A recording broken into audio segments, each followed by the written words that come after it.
Welcome to the Diamond Re- This is JJ Hollis coming to you live from Facebook, Twitter. We're going live from Facebook, Twitter, YouTube, and Twitch. So tune in on all those platforms. We're talking with one of the most highly touted assistants out of the University of New Orleans. Great guy, coaching since the days back in Denny Crum, national championship coach out of the University of Louisville. Jody Bailey out of the University of New Orleans, one of the best coaches in the country, and we're glad to have him on this show.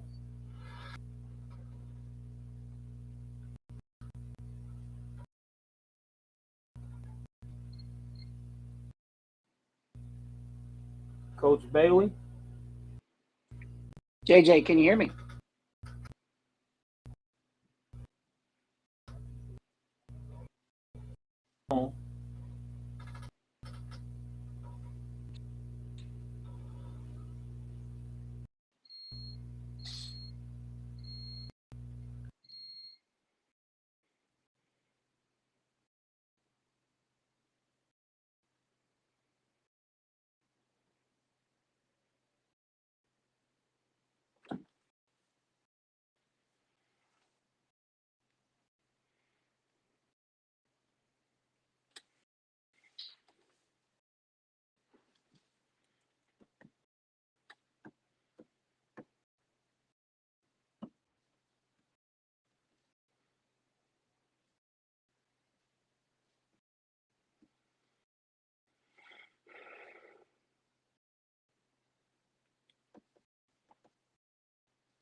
JJ.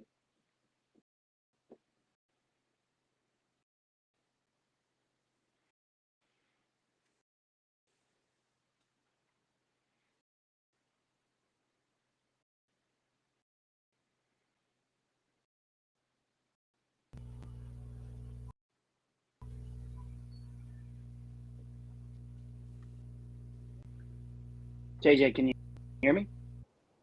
Yeah, I can hear you now. Okay, great. Okay. Hey, how's everything going? Fantastic. We're doing really good here, and excited to be on this.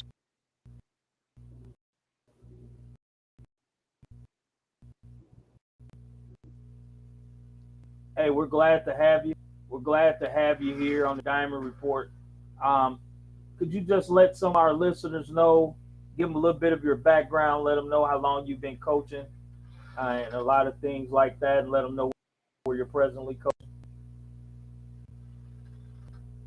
This is my 8th season here at the University of New Orleans. I'm one of the assistant coaches here, and prior to that, I was a head junior college coach in Texas, in Jacksonville, Texas. Before that, I was coaching at the University of Colorado with Jeff Bezdelik for 3 years, with Coach Bezdelik. And Okay. prior to that, I was a NBA scout.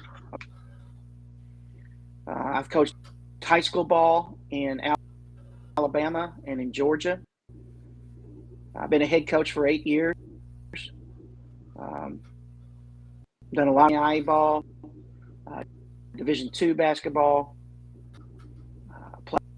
I played college basketball, played high school basketball, got my start, um, um, and worked my way up with him from 92 to 95. And then from there, I started my coaching career. Hey, that's good, man. That's good. You've been around. You've been in the NBA. You've been at every level of college basketball. What do you think is the difference between when you started and right now in regards to recruiting and recruits? Do you think the game has changed from then to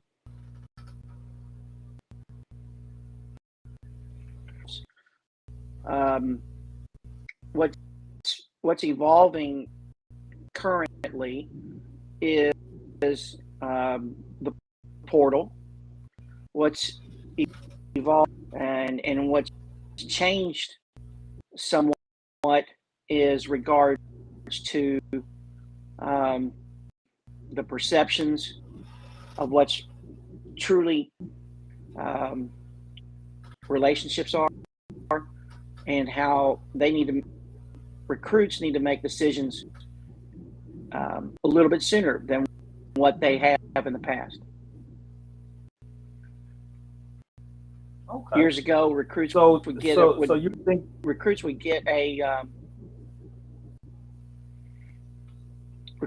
a scholarship offer in Illinois, or they get an offer from Illinois State, and they sit on it, and they make their decisions in the springtime. Well, no, decisions are going to be made faster for a lot of different reasons.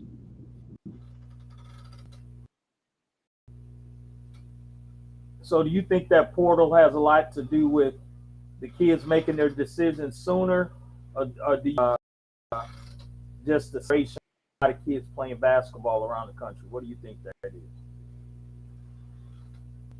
I think you're right on both fronts.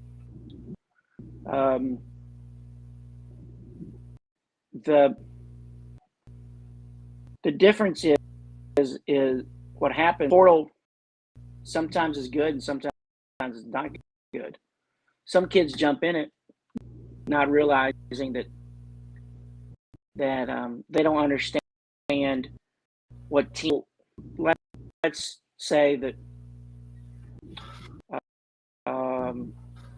JJ, you're up there in Illinois. I'm down here in New Orleans. We only need one player. We've got 2 high school kids that committed. We're now down to one player as of right now. Mm-hmm. But that can change in the offices, and maybe they're going to change their minds and not stay. Right. And they need to go somewhere where they want to play a little bit more. Things happen all the time. It's just a little bit different with this portal situation. I graduated from the University of Louisville. I coached at the Air Force Academy. I coached at the University of Colorado. We had players leave the University of Colorado. This isn't new.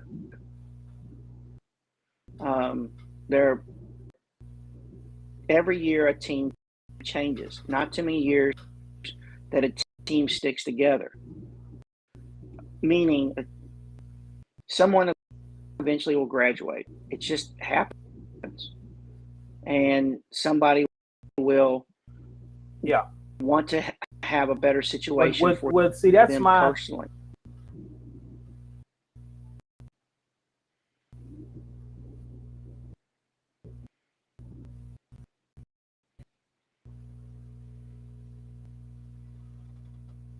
Again, I'm sorry. Well, I can go ahead.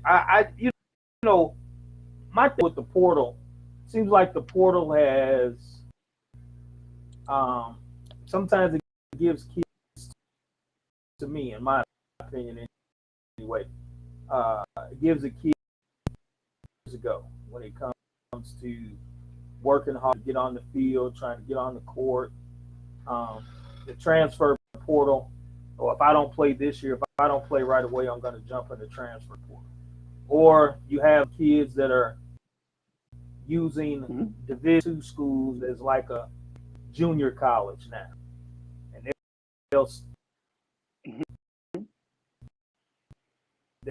they'll try to get their stats up at a Division II,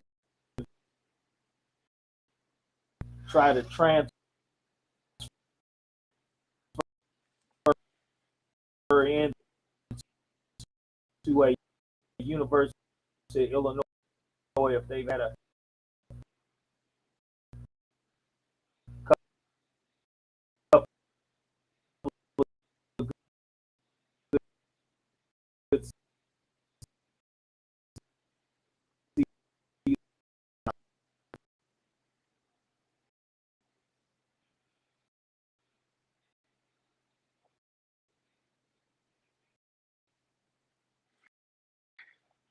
All right, I don't know if you can hear me, JJ.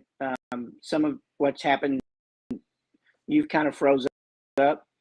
So I'm having, hopefully I can answer this the best way. A lot of players, and I think you touched on this, if I heard you right, whatever happened with sticking with that school, sticking with that coach that did offer you, that did want you. Times are tough.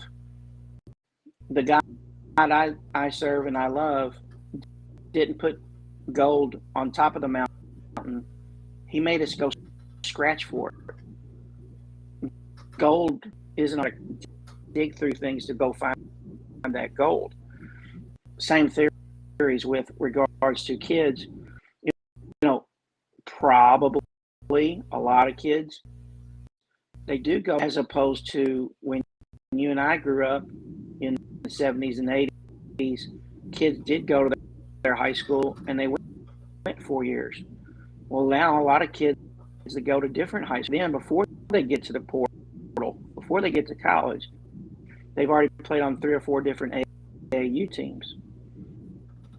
So it's kind of a trickle-down effect. I'm going to pull his son from his school as he's upset with his coach. And I asked him tonight, I said, hey, what do you think about okay? You know, and then that's an example. He's going to move his kid, which that's his decision, and it's part of life, you know, and it's not that, or vice versa. That's what he feels is best for his son. Exactly. So exactly. I understand it. I transfer times.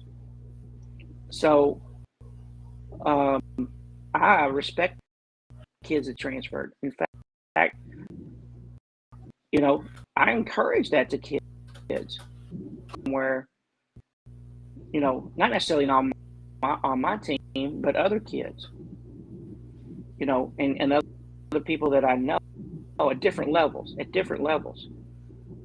you know, or what if, well, what if I'd have left? What if, you know, because they want the big shot. They want to try to play at their highest level, whatever highest level that is. That may not be in our conference. You know, maybe that is D2. Maybe that is somewhere else. But they all want to play at the highest level. Chase your dream. Go ahead and not penalizing that. But on the flip side, here's what is happening. As a college coach, it kind of hurts us too. Get a new team different year, and you're showing play one again, as opposed to the kids who are used to play one. So then you're coming in with play 5. Well, some of these kids that are brand new, well, they have to be taught play 1 again, play 2 again. So it kind of sets back coaches or play play 9. Instead they're on play 1. It's just that's those things that happen. Well, I'm gonna tell you, man. I sympathize with you. Me being a high school football coach right now, we get kids one. We get kids coming in. You get kids that are disgruntled and they want to transfer. Now, this is my question to you also. Later on this evening, I'm going to tell you guys, later on this evening, right after this, about 20 or 30 minutes, when we get off of here, Coach Bailey's going to be available on a Zoom. So you guys hit me in my inbox on Facebook, get the Zoom information, telling you a little bit more about the University of New Orleans.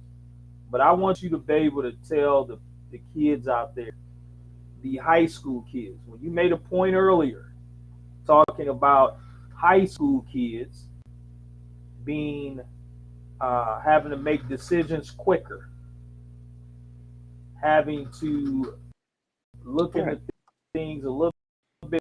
You think there are less opportunities now with the portal? Do you think less opportunities now for high school kids than it was before? There's a whole lot less opportunities, and what's happening is those high school kids are missing out because they need to win now. So what they'll do at different levels, these coaches got to win from their administrators or they're getting fired. They will go recruit an older kid at different levels to get him through a season or two of college practices, college games, and what they're doing is they're just getting old. Coach Crum taught me this years ago in 1992. He said, with recruiting, you kind of want to get old and stay old. So, as you back in the day, in the 70s and 80s and 90s, teams would redshirt kids in basketball.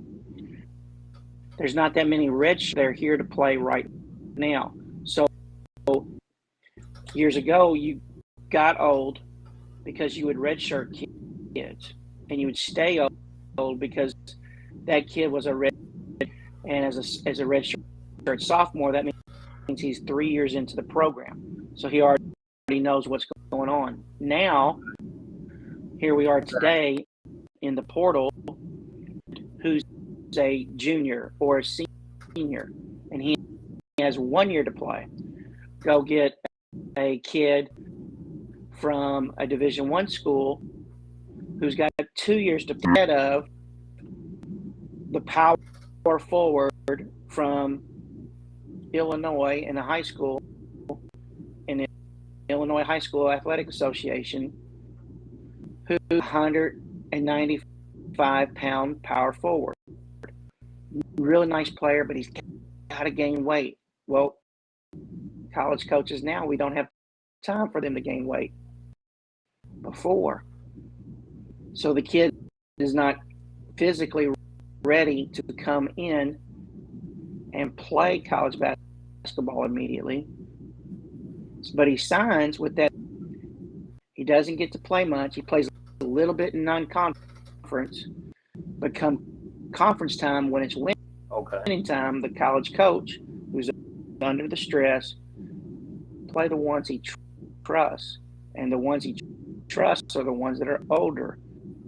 So that thin power forward, who is going to take a few more years to develop, if he stays, he'll play, but instead he hears from his agent coach, he hears from his workout guy, he hears from mom, he hears from stepdad, he hears from his older brother, you need to leave. You need to go transfer. You need to get in that portal. But you better have some type of staff. You can't do it. And then you better have something on huddle, because everybody's got that huddle. Everybody's got those highlight clips. And I'm sure you deal with. Oh man, I deal with it on a regular basis, dealing with parents, kids. A lot of times in recruiting, especially, and I know you see this, you'll see a kid, you'll give a kid an offer, but he'll appreciate your offer, but he's waiting on the offer from North Carolina. He's waiting on the offer from UCLA. Sure. He's waiting on that Power 5 offer, which there's nothing wrong with that. Correct. However, do you think that there's some kids that have expectations when it comes to 5 kids? Do you think a kid needs to be realistic with themselves in the sport of basketball, dealing with offers? Like if a kid doesn't have a Power 5 offer by the time, do you think they really need to be realistic? Say, okay, I've been offered by the mid-majors. I think I really need to take a good look at a University of New Orleans, Ball, or Louisiana Lafayette. When do you think those kids need to be realistically thinking about their choices?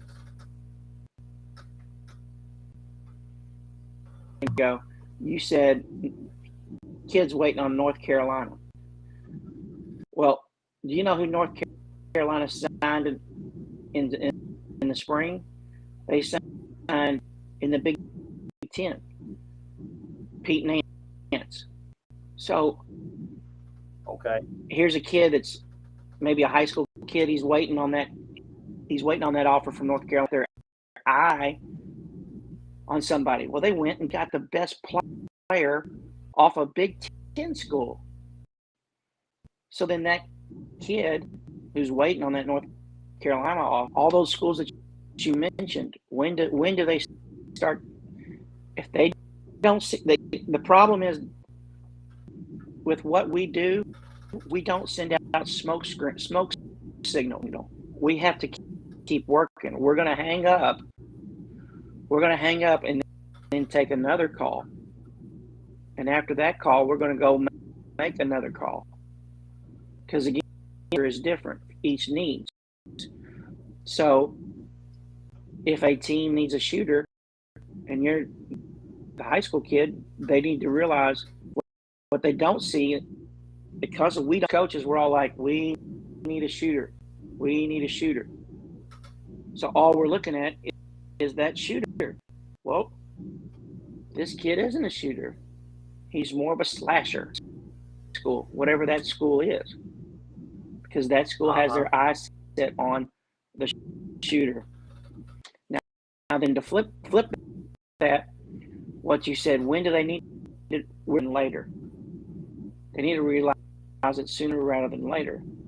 And the timing is they must decide, or do they want to play?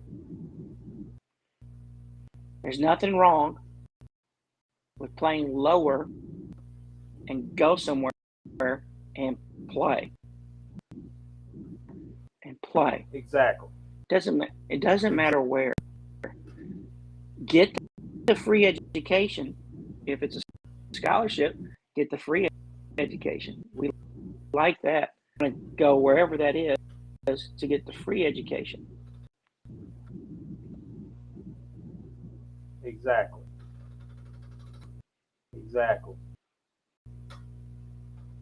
I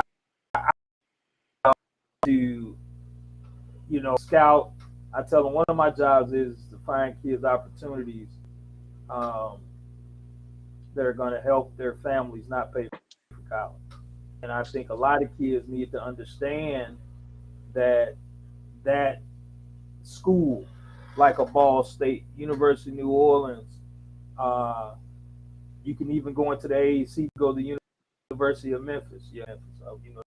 I was gonna give a shameless plug about that in a minute. Some of those schools like Of that course you would. that are not that are not in the Power Five, but they have a good brand of basketball in good leagues. A lot of these kids have NFL and overseas aspirations. I mean, NBA and overseas aspirations. They can be seen at these schools. Uh, Yes. and I think a lot of kids need to understand that. And with ESPN3 and ESPNU and Fox and Fox Sports One and all this, there's a lot of avenues where there's a lot of kids on TV. I even watched the other day. I watched the Division III basketball game on TV on ESPN the other day. I mean, everybody's getting on TV right now. Everybody's getting Correct. TV deals. So I think Everybody's need to think about that getting a as huddle well. highlight. There you go. There you go. And so I think a lot of kids need to think about it. I just I empathize and I sympathize with you.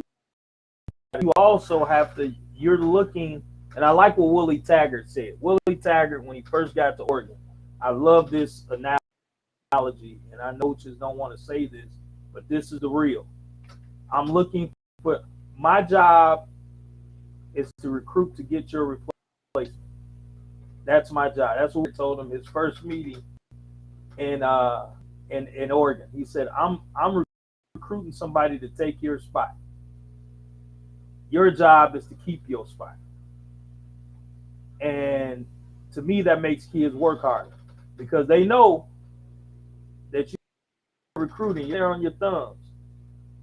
Coach B is out recruiting. Coach Bailey's on the phone. Coach Bailey's at AAU tournaments. So, do you find yourself telling kids that, you know, kids, or do you pacify some of them in order to try out of the portal? Where do you think you find yourself with these guys nowadays?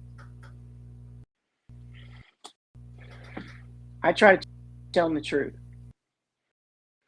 I also try to listen to what they're thinking. If I don't know what they're thinking, well, then I'm just going to assume, and you know what happens when we assume. So, and then after I listen, you know, you got to give the right wisdom. You got to give the right wisdom to people, and because they are searching, they have heard some horror stories with the portal and with college coaches. You said it, that Willie was, you know, his job was to keep their job, but also, like, some players decide to leave, and some coaches also fired as a player, and they tell you you're not wanted, and that's a part of it. It's part of life. Exactly. Everybody's replaceable. Mm-hmm.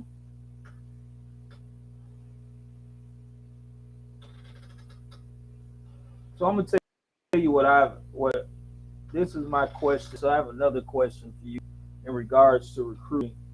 You look at a lot of these kids, a lot of these parents out here. As a college coach, what would keep you from recruiting a star type athlete that you know you want, that you know would be good for your program, what would be a turnoff that would say, Coach, I don't care how good this kid is, we don't want him in our program? What would be that turnoff for you? What would be something that would turn you off from their character immediately. On, or it's a turn off. Their academics. What would turn you off from it? What would turn you off? Okay, so if you and they have some things that they shouldn't have on there, and that can be a turn off. You call in the high school coach sends you film, and you watch a game, and the player, when he comes out and it's timeout, does he give his teammates high five, or is he too into himself that he's not cheering on his teammates? Those are things that you can watch on the bench. Like sometimes he's upset about the coach, he's upset about officiating. Officiating is bad in the NBA. Officiating is bad in Division I, in the Big Ten, in the SEC. It doesn't matter. If a high school kid is upset with officials, how's he going to be when he comes to your league? If a high school kid doesn't like getting taken out of the game, he's going to get some character things. And eventually the character gets revealed. And so you also have to ask all the people as you can to try to get their take on the player. And they have to be real and genuine, and they can't be fake or phony with their evaluations. Extremely truthful, or they're just saying, no, he's a great kid. He's a great kid. No, coach. Tell me the truth. Tell me the real truth. How is he, when you leave practice, are you upset with this player? Those are things that are pretty important. Hope I answered that. Oh man, I was waiting on that answer. The first answer you gave was academics, and I try to tell kids, a lot of coaches will come in, they're only asking 2 questions. They already know you can play ball. How's his grades, and is he coachable? That's right. Those are the 2 questions. Correct. That are being asked. And you brought up a very good point that I also try to tell.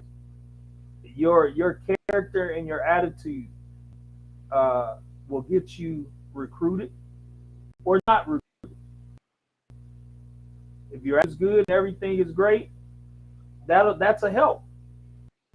But if you're a kid that's throwing towels out, or if you're in football, you're throwing your helmet, all that stuff, coaches are looking and they're like, hey, this kid, he's got a heck of an upside, but do we want to deal with those problems? That's right. So I'm glad that you brought that up about academics. Yeah. That's right. And you get this, Jake. That's right. And I'm you real play glad in Memphis. Everybody. Yeah. Not everybody also, everybody wants to be D1 until they go D1. But I want to play D1. I want to play D1. You don't realize what it entails. This is a great example. Oh man. Hey, could you repeat that one more time? Could you repeat that one more time? Everybody what? Everybody wants to what? Everybody wants to play D1. Everybody wants to go. And here's just a simple example.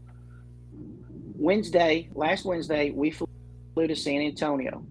We practiced in the morning, flew to San Antonio, land in the airport, get to our hotel, we go have dinner. Go have dinner, we have film. We go have practice, and then we play our game. Then we get on another bus, and we drive to our next opponent. Practice again. Sunday, we fly. Sunday, our flights were delayed. We get back in town at 9 a.m. this morning. Do it all over again.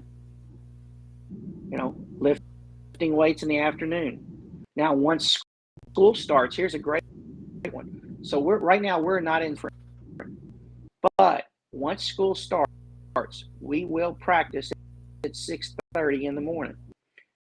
We'll go from 6:30 to 8:30. The players will leave, get breakfast. Okay. After breakfast, they have a class.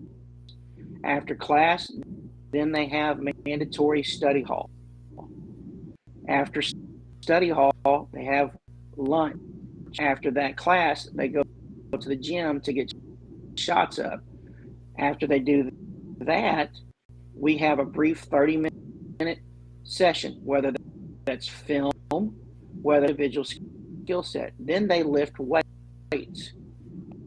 After weights, they do shooting. When shooting is over, they'll shower, they'll leave. Then they have to also do their online class, because they did 2 in-person classes, but they all have online classes.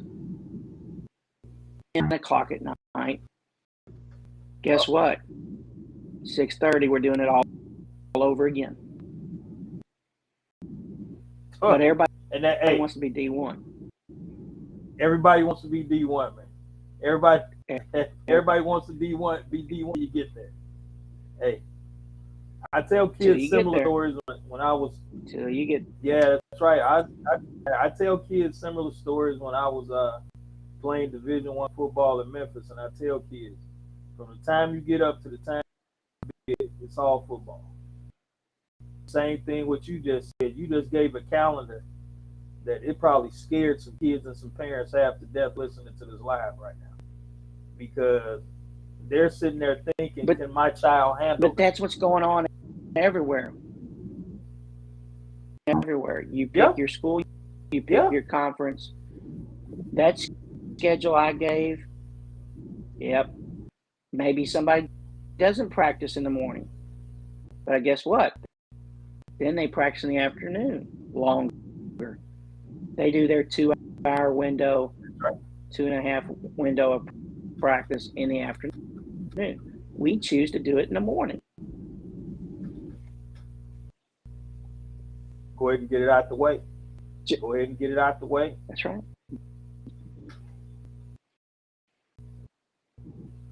And my thing is with a lot of things, like you said, with the on courses and everything, some kids have classes at 9 o'clock at night if they have to meet with a professor line. So there's a lot of things going into schedules now, and a lot of these kids are, I love that quote. Again, I'm stealing it from you. Everybody wants to be D1 until they go D1. I've seen a lot of kids, you've seen it. I saw it my first semester. I tell the stories about some guys who were highly touted.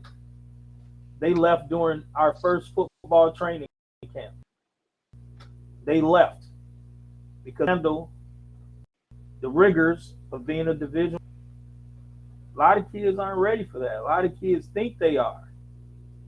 But you really, truly have to, as crazy as this may sound, a lot of Division I athletes have to find a way to have a life in college, because your day is scheduled for you from the up to the time you go to bed. So the thing is, you find those days, and coaches are doing a real good job. You guys, I give you kudos of doing a real good job of giving these kids some breaks to get their mental health together, do a lot of things to help them survive in college, because that's a big thing right now that you guys have to deal with that we didn't have to deal with 20, 30 years ago. It wasn't a big deal. It's a big deal now, and that's mental health. A lot of that going forward with the college athletes and stuff like that. Do you guys have programs like that at the University of New Orleans to deal with who may be having some mental health issues and things like that? Do you have a place where you send them there at the University of New Orleans? Yes, sir. We have counselors on site, and where they can go talk to people. They need to reach out to people. So, and then there's also some things that, as a coach, there's some things that you can see, you do see, and there's a lot of them that you don't see.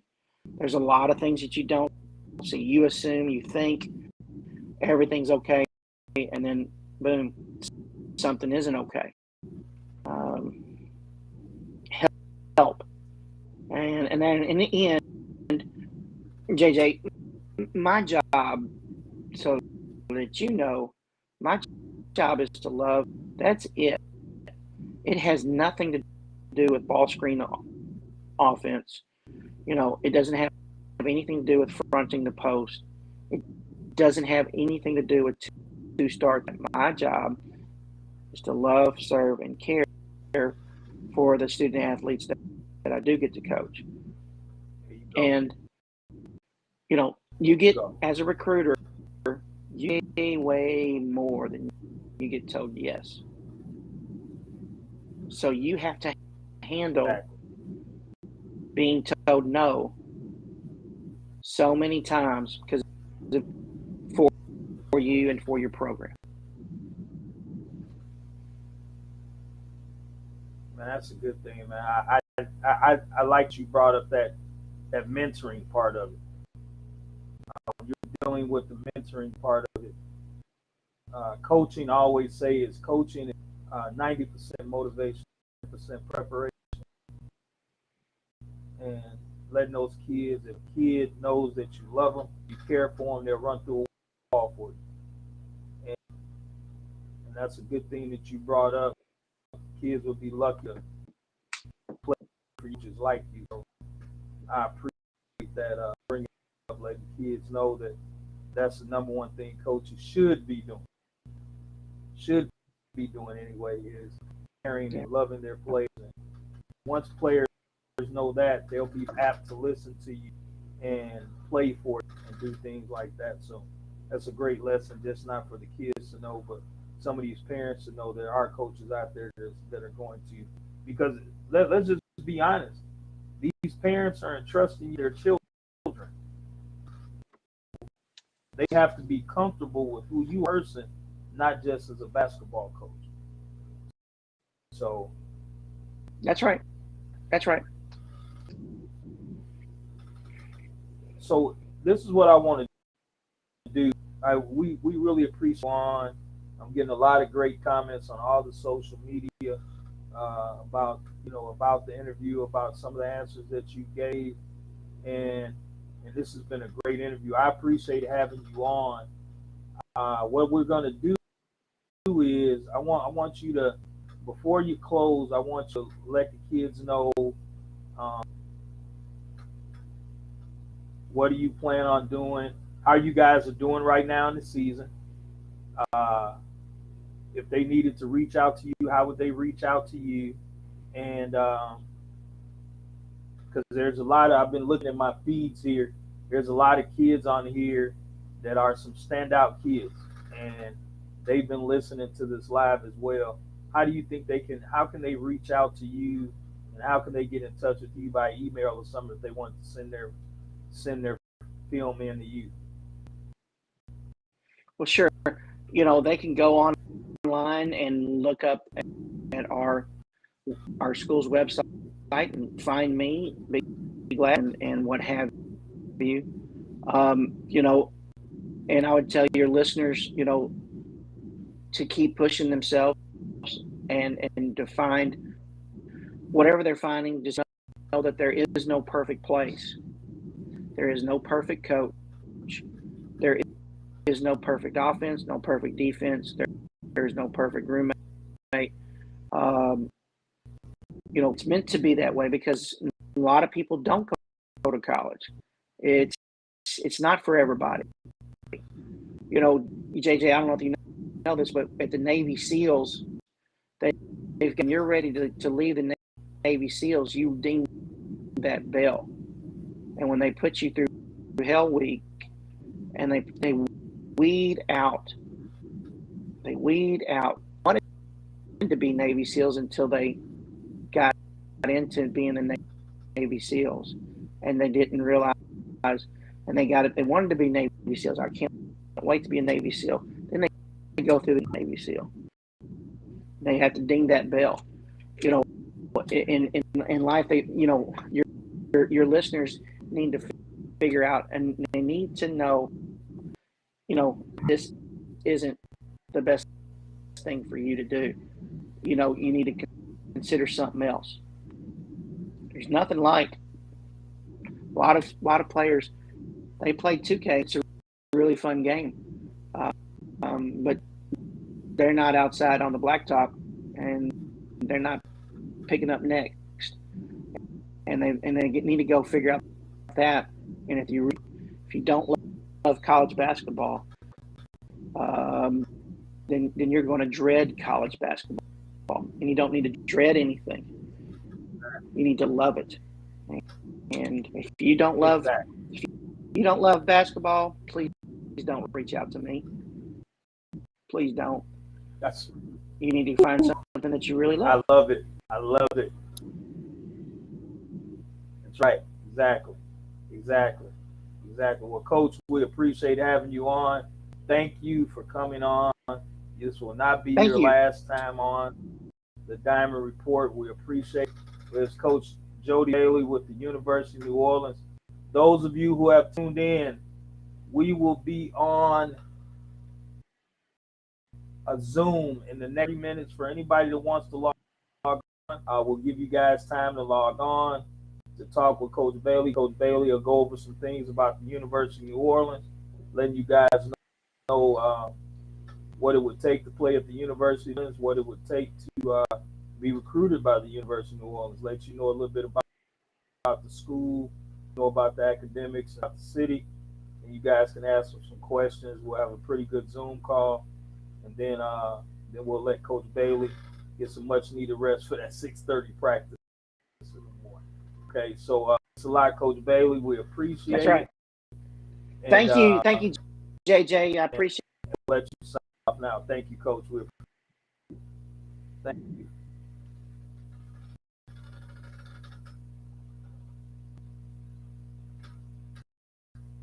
All right, that's Coach Bailey.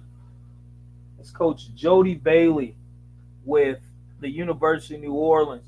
I'd like to thank all of you for tuning in. Had a lot of people coming in and out. Sorry for the technical difficulties right there at the beginning. We're having some problems with our streams, but it turned out to be a pretty good show. Those of you who want to get in on that Zoom call, hit me on my Facebook Messenger right now. Those of you who know me, you can text me and I'll get you the information. My phone number, 815-216-7993. If you need to text me right now, and I'll get you in on that Zoom call with Coach Bailey. I appreciate you guys tuning in to the Diamond Report.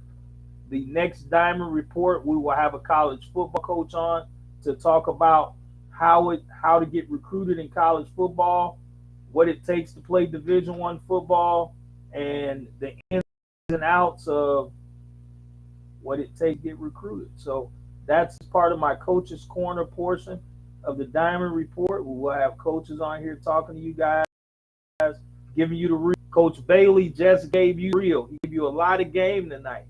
Those of you who knew that you're a Division I or aspiring Division I athlete that was not on this show,